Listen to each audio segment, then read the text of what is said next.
முந்திரி திராட்சை முழுசா இருக்கு. ஆச்சி பாயாசம் மிக்ஸ், ஒன்று வாங்கினால் ஒன்று இலவசம்.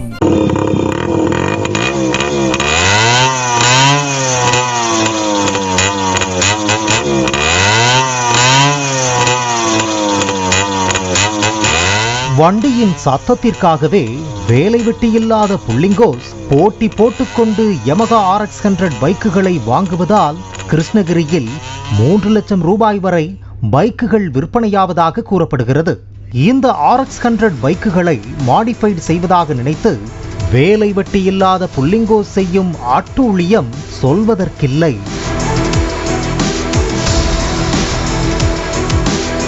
சைலன்சரை விதவிதமாக ஆல்டர் செய்து காதை கிழிக்கும் வகையில் சத்தத்தை மாற்றி, குறிப்பாக பள்ளிகள், கல்லூரிகள், பெண்கள் அதிகமுள்ள இடங்களில் எத்து காட்டுவதாக நினைத்து வீலிங் செய்வது, ஒரு காலை ஊன்றி ஸ்கிட் செய்வது உள்ளிட்ட உயிருக்கு ஆபத்தான முறையில் ஈடுபட்டு வருகின்றனர்.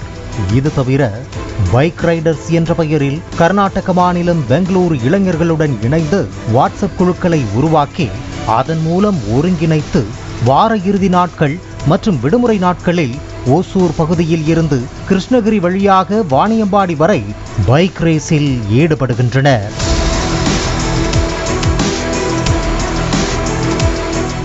அதேபோல் தேசிய நெடுஞ்சாலையில் ஆபத்தை உணராமல் வீலிங் செய்து வாகன ஓட்டிகளை அச்சுறுத்தும் வகையில் இளைஞர்கள் செயல்பட்டு வருவதும், போலீசாரும் பெயரளவுக்கு ஒரு சிலரை பிடித்து வழக்கு பதிவு செய்து அபராதம் விதிப்பதும் தொடர்ந்து வரும் நிலையில் முழுமையாக தடுக்க முடியாமல் போலீசார் திணறி வருகின்றனர். இந்த நிலையில் கிருஷ்ணகிரி அடுத்த வேப்பனப்பள்ளி பகுதியைச் சேர்ந்த சோட்டு என்ற இளைஞர் வெல்டிங் வேலை செய்து வருகிறார். அதேபோல் வேப்பனப்பள்ளி அடுத்த முஸ்லிம்பூர் பகுதியைச் சேர்ந்த அப்துல் கைப் என்பவர் திப்பனப்பள்ளியில் 2 வீலர் மெக்கானிக் கடை வைத்துள்ளார்.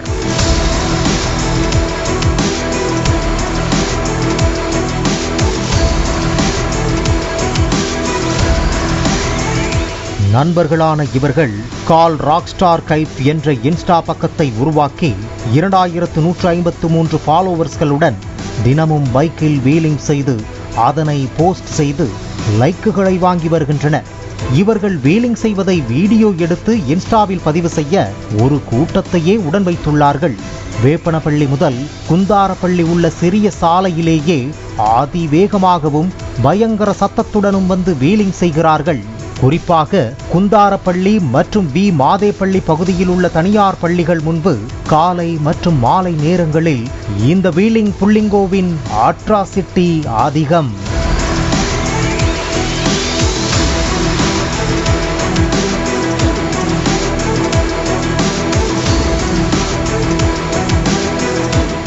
மேலும் கிருஷ்ணகிரி ஓசூர் தேசிய நெடுஞ்சாலையில் போக்குவரத்து அதிகமுள்ள சாலையில் எந்தவித அச்சமும் இன்றி மற்ற வாகன ஓட்டிகளை அச்சுறுத்தும் வகையில் சீட்டின் மீது ஏறி நின்று வீலிங் செய்தும் வருகின்றனர். வீலிங் செய்வதற்கு நேரம் காலமெல்லாம் கிடையாது என்பது போல தேசிய நெடுஞ்சாலையில் இந்த புள்ளிங்கோ இரவு நேரத்திலும் தங்களின் சாகசத்தை வெளிப்படுத்தி வருகின்றனர்.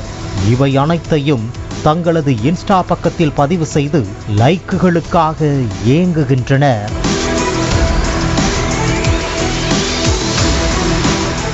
இன்ஸ்டா மோகத்தால் லைக்ஸ்களுக்காக உயிரை பணயம் வைத்து மற்றவர்களையும் அச்சுறுத்தும் வகையில் பைக்குகளை வைத்து சாகசங்களில் ஈடுபடும் இது போன்ற புள்ளிங்கோக்களை போலீசார் வேடிக்கை பார்க்காமல் வழக்கு பதிவு, அபராதம் என குறைந்த அளவிலான தண்டனைகளை வழங்காமல் பாத்ரூமிலோ அல்லது படிக்கட்டிலோ தவறி விழ வைத்தால் மட்டும் இதற்கு நிரந்தர தீர்வு காணப்படும் என்கின்றனர் விவரம் தெரிந்தவர்கள்.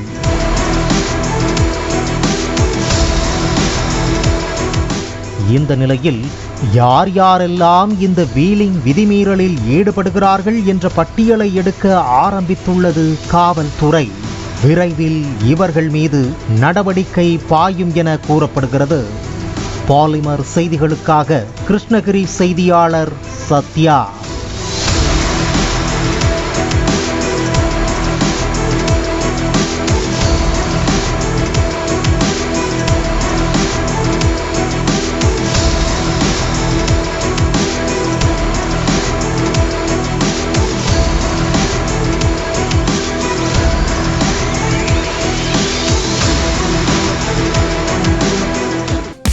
திராட்சை முழுசா இருக்கு. ஆச்சி பாயாசம் மிக்ஸ், ஒன்று வாங்கினால் ஒன்று இலவசம். பிளே ஸ்டோர் மற்றும் ஆப் ஸ்டோரில் இருந்து பாலிமர் செயலியை QR கோடு மூலம் பதிவிறக்கம் செய்யுங்கள். செய்திகளை உடனுக்குடன் பெறுங்கள்.